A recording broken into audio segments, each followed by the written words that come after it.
देखिए बेटा, सबसे पहले अपन 7th क्लास के अंदर पहला अध्याय लेंगे, जैव मंडल और भूदृश्य। जैव मंडल का अर्थ एवं महत्व। हमारी पृथ्वी ही एकमात्र ऐसा ग्रह है जिस पर जीवन विद्यमान है। सौर मंडल के अन्य ग्रहों से अलग पृथ्वी पर अपर्याप्त मात्रा में वे तत्व मौजूद हैं जो जीवन के लिए अति आवश्यक है, जैसे हवा, पानी और स्थल आदि। जरा विचार कीजिए, यदि पृथ्वी पर पेड़ पौधे जीव जंतु न होते तो यह कैसी होती। सौर मंडल के अन्य ग्रहों की तरह जीवन की शुरुआत से पहले पृथ्वी भी सट्टानी पिंड थी जिस पर जल और गैस विद्यमान थी। इस प्रकार पृथ्वी पर केवल 3 मंडल थे, स्थल मंडल, जल मंडल और वायुमंडल ही थे। यह पृथ्वी की पूर्णतः निर्जीव अवस्था थी। ऐसा माना जाता है कि करोड़ों वर्षों पहले पृथ्वी पर पहला जीव पानी में विकसित हुआ। इसके बाद धीरे धीरे अनेक जीवों का विकास हुआ और जो पृथ्वी पहले निर्जीव थी उस पर असंख्य जीव दिखाई देने लगे। इस प्रकार भूमंडल पर वर्तमान में दिखाई देने वाले जैव मंडल का विकास करोड़ों वर्षों में हुआ है। पृथ्वी का वह समस्त भाग जहाँ जीवन विद्यमान है वह जैव मंडल कहलाता है। इसको अंडरलाइन कर दो। इससे सूक्ष्म से सूक्ष्म बैक्टीरिया से लेकर विशालकाय जीव शामिल है। इसके साथ साथ विस्तृत और विविध वनस्पति, जीव जंतु और मनुष्य इस जैव मंडल के हिस्से हैं। पृथ्वी की ठोस सतह को हम स्थल मंडल कहते हैं। जलीय भाग को जल मंडल और धरातल के ऊपर वाला हिस्सा जहाँ गैस पाई जाती है वायुमंडल कहलाता है। इसको अंडरलाइन कर दो। जब ये तीनों मंडल एक दूसरे के संपर्क में आते हैं तो जैव मंडल की रचना होती है।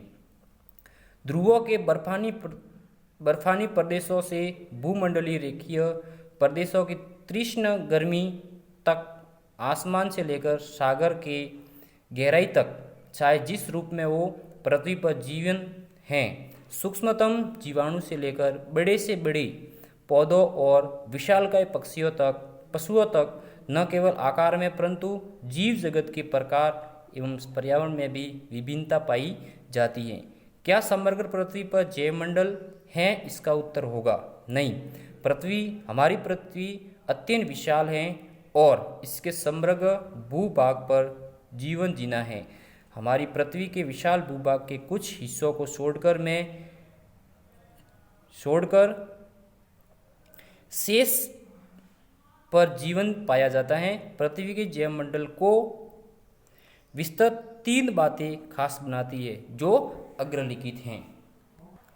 इसमें पहली है, सूर्य से पृथ्वी को लगातार ऊर्जा प्राप्त होती रहती है। पृथ्वी पर विशाल मात्रा में जल उपलब्ध है। और तीसरी है, पृथ्वी पर तरल, गैस और ठोस पदार्थों के तीनों स्वरूपों का एक अच्छा समन्वय है। जैव मंडल वायुमंडल के उस छोर तक फैला है जहाँ पक्षी और कीट पाए जाते हैं। वहीं इसका विस्तार स्थल के नीचे गहरी गुफाओं एवं बिलों में और सागर की गहराइयों में भी हैं। अर्थात वह हर स्थान जहाँ किसी भी रूप में जीवन के चिन्ह को जैव मंडल का भाग हैं। जैव मंडल में पाए जाने वाले जीवों को हम 2 भागों में बांट सकते हैं।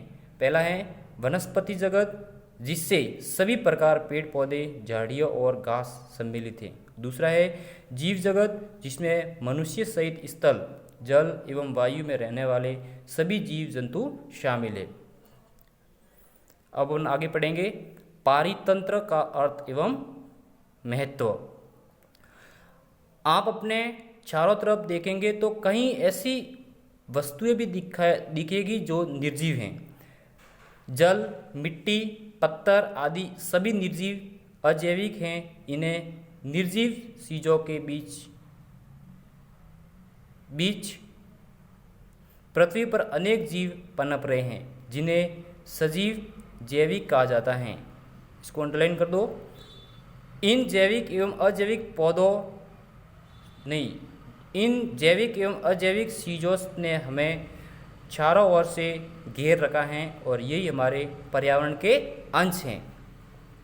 सभी जीव आपस में एक दूसरे को प्रभावित करते हैं, इसके साथ साथ अपने पर्यावरण से प्रभावित होते हैं और उसे भी प्रभावित करते हैं। इस प्रकार जीवों और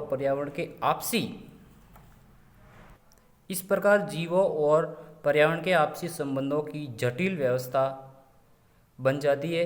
इस जैविक तथा अजैविक पर्यावरण के पारस्परिक अंतर्संबंध को ही पारितंत्र कहते हैं। यह आकार में एक छोटे तालाब या अमेज़न के विशाल वर्षा वन के रूप में हो सकता है। यही नहीं, हमारी यह धरती भी एक विशाल पारितंत्र है। आप पाएंगे कि पृथ्वी पर न केवल एक जीव दूसरे जीवों से जुड़ा हुआ है, बल्कि वह उसके पर्यावरण में मौजूद निर्जीव वस्तुओं को से भी जुड़ा है। सभी जीव जंतुओं को जीवित रहने के लिए ऊर्जा की आवश्यकता होती है और यह ऊर्जा उन्हें एक दूसरे पर निर्भर होकर उससे और पर्यावरण से प्राप्त होती है। एक जीव दूसरे जीव को अपना भोजन बनाता है। पृथ्वी और उसमें निवासित हर जीव की ऊर्जा का प्रमुख स्रोत सूर्य है, जिसकी सहायता से पेड़ पौधे अपना भोजन बनाते हैं। यही ऊर्जा एक प्राणी से दूसरे प्राणी तक एवं खाद्य श्रृंखला के रूप में हस्तांतरित होती रहती है। अगर हम एक जंगल को देखें तो पाएंगे कि कैसे पौधे जो सूर्य की ऊर्जा से भोजन बनाते हैं, उन्हें हिरण या खरगोश खाते हैं। इन शाकाहारी पशुओं को शेर या भेड़िया खा सकते हैं। शेर या भेड़ियों की मृत्यु के बाद उसके शरीर को अपघटक जीव मिट्टी में मिला देते हैं। यह एक सरल खाद्य श्रृंखला है। एक अन्य उदाहरण से भी हम इसे समझ सकते हैं कि सूर्य की ऊर्जा से पेड़ पौधे अपना भोजन बनाते हैं तथा मृदा से पोषक तत्व प्राप्त करते हैं। पेड़ पौधों से एक कीट अपना भोजन प्राप्त करता है। उसी कीट को चूहे को सांप एवं सांप को बाज खाता है। बाज के बनने के बाद अपघटक जीव उसे मिट्टी में मिला देते हैं और इस प्रकार एक खाद्य श्रृंखला पूरी हो जाती है। वास्तव में क्षेत्र के कई खाद्य श्रृंखलाओं का एक जटिल जाल होता है, जिसे खाद्य जाल के नाम से जाना जाता है। तो ठीक है, आज अपन इतना ही पढ़ेंगे, उससे आगे अपन कल पढ़ेंगे। जो अंडरलाइन आपको मैंने करवाई है, इनको अंडरलाइन कर देना और मैं आपको फोटो भी भेज रहा हूँ। इस फोटो के माध्यम से आप इसको अच्छी तरह से पढ़ लेना।